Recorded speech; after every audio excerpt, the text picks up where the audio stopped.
Vous savez ce que ça veut dire, ça? Ça veut dire ma vidéo préférée de tous les temps. Qu'est-ce qu'on va faire aujourd'hui? Je vais vous parler de mes livres favoris et je vais vous faire des recommandations de livres. Voilà, c'est franchement trop bien. Cette vidéo, je vous jure, ça va être l'amour de ma vie. Attendez, je range tout ça et puis on parle.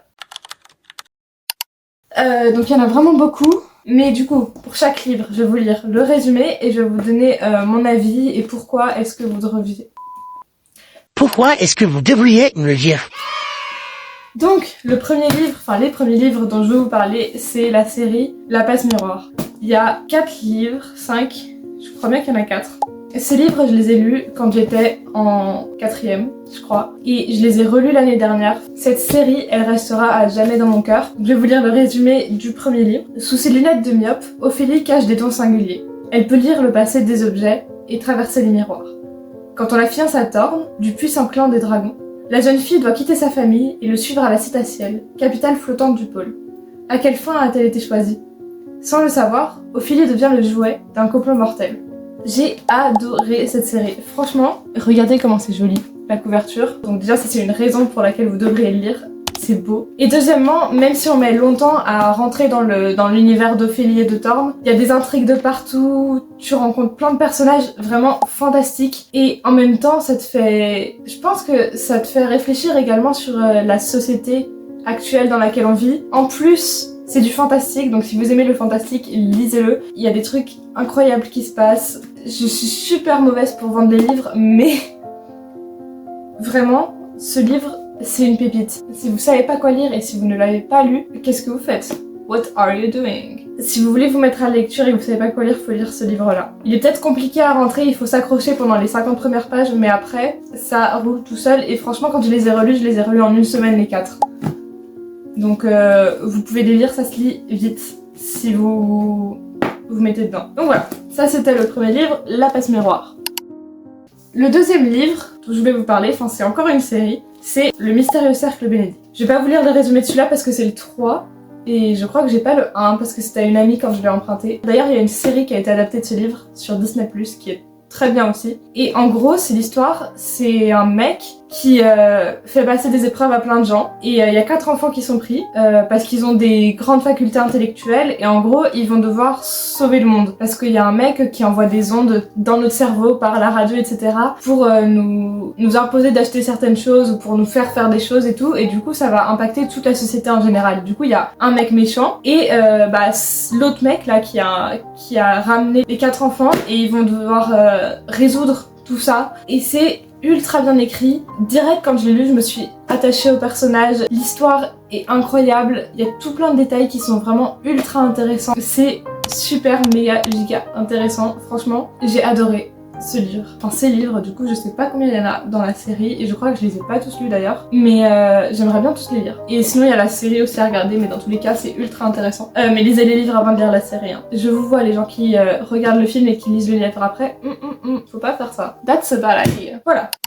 Le livre d'après, le Da Vinci Code de Dan Brown. Je vais vous lire le résumé. Robert Langdon, un éminent spécialiste du symbole de Harvard, est convoqué d'urgence au Louvre. On a découvert un message codé sur le cadavre du conservateur en chef, retrouvé assassiné au milieu de la grande galerie. Pour examiner la série de pictogrammes, il est épaulé par Sophie Neveu, une brillante cryptographe, membre de la police. À leur grande surprise, les premiers indices les conduisent à l'œuvre de Léonard de Vinci. En déchiffrant le code, Langdon va mettre au jour l'un des plus grands mystères de notre temps et devenir un homme traqué.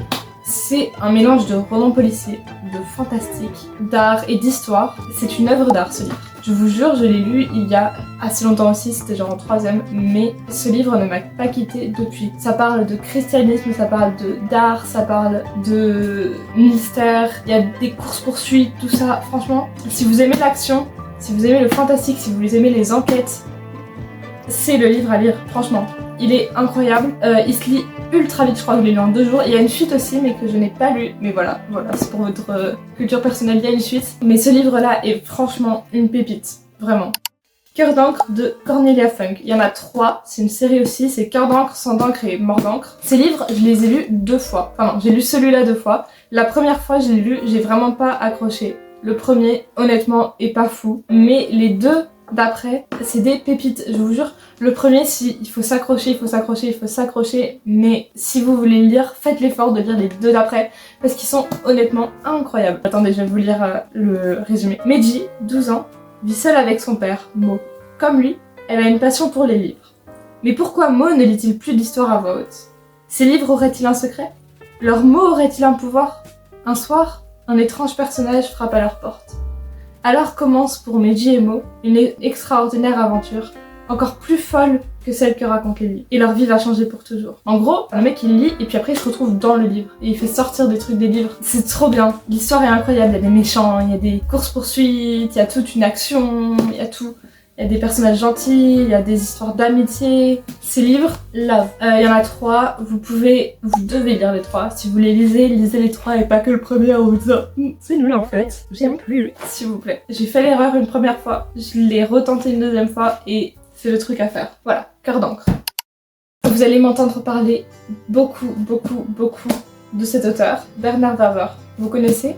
Si vous connaissez pas, c'est l'auteur des Fourmis, de la trilogie des Fourmis, de l'Empire des Anges, et il fait plein de livres incroyables. Ses derniers livres comme La valse des âmes et Le temps des chimères sont incroyables, c'est mon auteur préféré. Ses livres sont l'amour de ma vie, je les ai presque tous lus, et franchement j'ai l'impression qu'avec le temps c'est de mieux en mieux. Enfin je sais pas, c'est peut-être plus adapté à moi, mais quoi qu'il en soit, je préfère maintenant. Et je vous ai pas présenté le livre, c'est Le miroir de Cassandre de Bernard Werber. Le résumé c'est « Et vous ?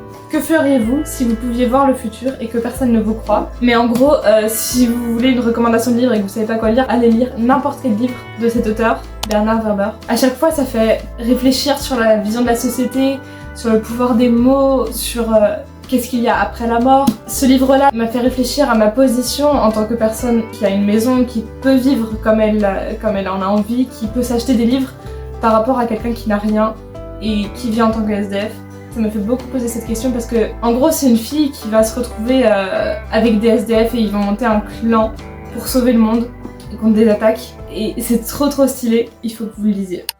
Autre livre culte, série culte plutôt, parce que c'est une série Autre Monde. Et c'est du science-fiction fantastique. Je sais pas comment ça s'appelle ce genre, mais genre c'est un mélange de science-fiction et de fantastique. Et en gros, il y a une grosse tempête qui arrive et tous les adultes meurent ou sont transformés en monstres. Et les enfants commencent à avoir des super pouvoirs, voilà, et ils doivent s'allier et essayer de monter un truc entre eux. Genre en gros, ils recréent une société à partir de rien, et c'est trop stylé, genre il y a plein de monstres qui apparaissent, des méchants, il y a des autres méchants, et au final on se rend compte que c'est des... Ah, je viens de spoiler. Non mais franchement, si vous kiffez les trucs où les gens se retrouvent tout seuls et doivent reconstruire une société et qui a tout plein d'intrigues, de courses-poursuites, de suspense, de fantastique, de pouvoirs magiques, tout ça. Il y a aussi une histoire d'amour. Les autres, je me souviens pas forcément, mais là, il y en a une. Et franchement, ce livre est trop bien. J'ai lu la série 3 fois, je crois, et je compte le relire bientôt. C'est pas mal.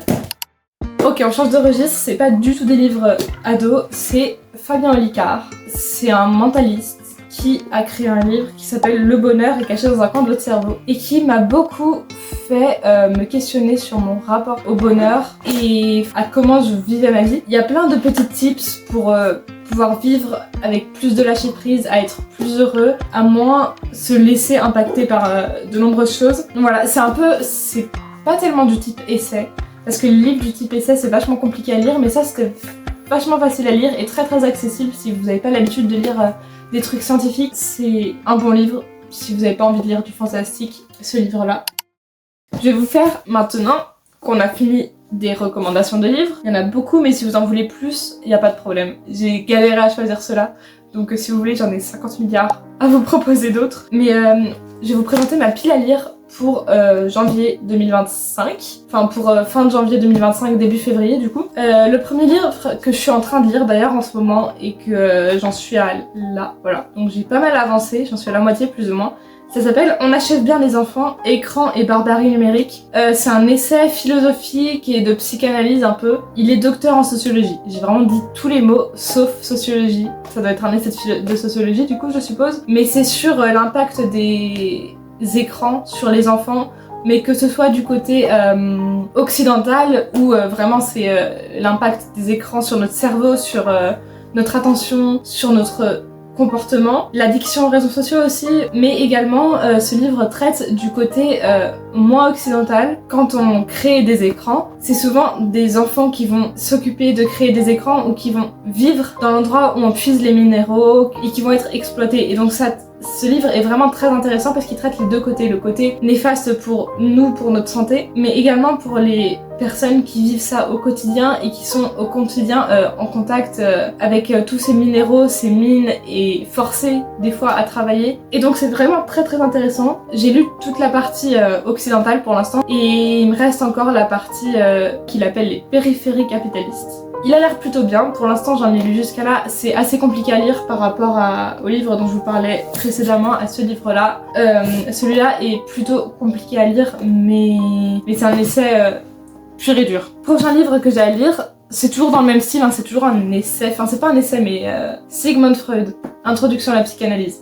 En gros, j'avais parlé avec mon prof de philo, enfin je lui avais demandé s'il avait pas un livre à me conseiller de psychanalyse, parce que c'est quelque chose qui m'intéresse vachement, et qu'en fait j'y connais rien, et je sais pas par où commencer pour y connaître. Parce que quand je lis des trucs de psychologie ça va, parce que je commence à m'y connaître un petit peu, mais en psychanalyse, non. Donc voilà, il m'a conseillé ce livre-là que ma grand-mère m'a gentiment prêté. Et du coup, c'est le prochain livre que je vais lire après celui-là, qui est plutôt gros en fait. Je m'attendais pas à quelque chose d'aussi gros. Et c'est écrit en vachement petit, si vous...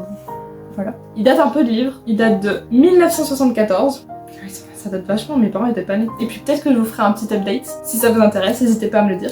Donc Freud. Le prochain livre aussi que je veux lire, c'est Entre ciel et terre de, excusez-moi si je le prononce mal, John Kalman Stephenson. Je fais partie d'un groupe de lecture au lycée et c'est le livre qu'on doit lire. On lit un livre par mois plus ou moins. Et c'est le livre qu'on doit lire ce mois-ci. Voilà, c'est ma pile à lire. Je n'ai aucune idée de quoi ça parle. Je n'ai pas lu le résumé, je n'ai pas fait de recherche sur l'auteur. Ça va être une totale découverte pour moi. Mais voilà, je vais lire ce livre. Et le dernier livre que je veux lire dans les prochains jours, dans le prochain moment, c'est ce livre-là qui s'appelle Les Chroniques de l'érable et du cerisier. C'est le livre 1. Et regardez comment il est beau déjà, admirez. En gros, ça fait 1 an, je pense, qu'il est dans ma pile de livres à lire là-bas. Et je l'ai pas lu. Alors que tout le monde m'a dit, il est incroyable ce livre, il est incroyable. Tout le monde le dit. Au club de lecture, quand on parle de nos lectures personnelles, ils étaient tous là en mode, oui, c'est trop bien, c'est trop bien, c'est trop bien. Et je veux absolument me remettre à le lire. Parce que, excusez-moi, mais il est magnifique, il donne envie de lire. Et je crois que c'est un peu du fantastique aussi, donc c'est vraiment tout ce que j'aime et j'ai pas réussi à me forcer à commencer à lire parce que franchement je suis sûre que je vais lire les 10 premières pages et après je vais être à fond dedans, mais voilà, il faut que je le commence. D'ailleurs je me suis fixé un objectif pour 2025, c'est de lire 75 livres. L'année dernière j'ai dû en lire une 50aine, mais je pense que je suis en train de lire de moins en moins avec YouTube, avec les cours. Avec le piano, je commence à délaisser beaucoup la lecture et j'ai pas envie de délaisser la lecture parce que, excusez-moi, mais c'est incroyable de lire, c'est un truc de dingue, comment ça fait du bien, comment ça, c'est thérapeutique. Donc je veux pas laisser tomber la lecture et donc je me suis fixé un objectif en 2025, c'est lire 75 livres et pour ça je vais utiliser l'application Babelio. C'est une bibliothèque en ligne qui permet de mettre les livres que tu lis et de fixer des objectifs de lecture et critiquer les livres et tu peux voir les critiques de plusieurs personnes avant de lire le livre, etc. pour voir si t'as envie de le lire. Et c'est trop stylé, c'est pas du tout une collaboration commerciale, c'est juste... Voilà, si vous aimez lire et que vous êtes encore là dans cette vidéo, c'est que vous aimez lire du coup, je suppose, ou alors que juste que vous voulez me soutenir, et ça c'est très gentil. Mais sinon c'est que vous aimez lire. Et si c'est le cas, bah allez regarder cette application, elle est vachement cool. Et bah, vous pouvez vous abonner à moi d'ailleurs. Je vous mets le lien en description si ça vous intéresse.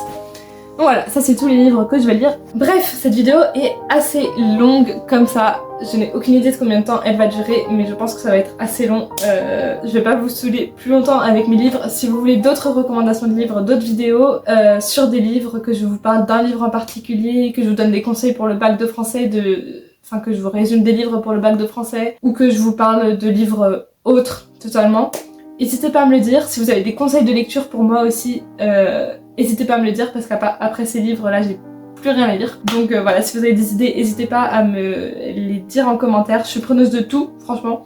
Que ce soit des essais, que ce soit des livres de science-fiction, de policiers, tout ça, je prends. Il y a pas très longtemps, mon copain m'a fait lire un livre sur Minecraft. Je pense que je peux tout subir. Non, je déconne, il était plutôt pas mal en vrai. Quoi qu'il en soit, merci d'avoir regardé cette vidéo, ça me fait vraiment plaisir, j'espère qu'elle vous aura plu. Si c'est le cas, n'hésitez pas à la liker, la commenter et vous abonner, ça fait toujours plaisir. Et puis nous on se retrouve la semaine prochaine pour une prochaine vidéo, à bientôt.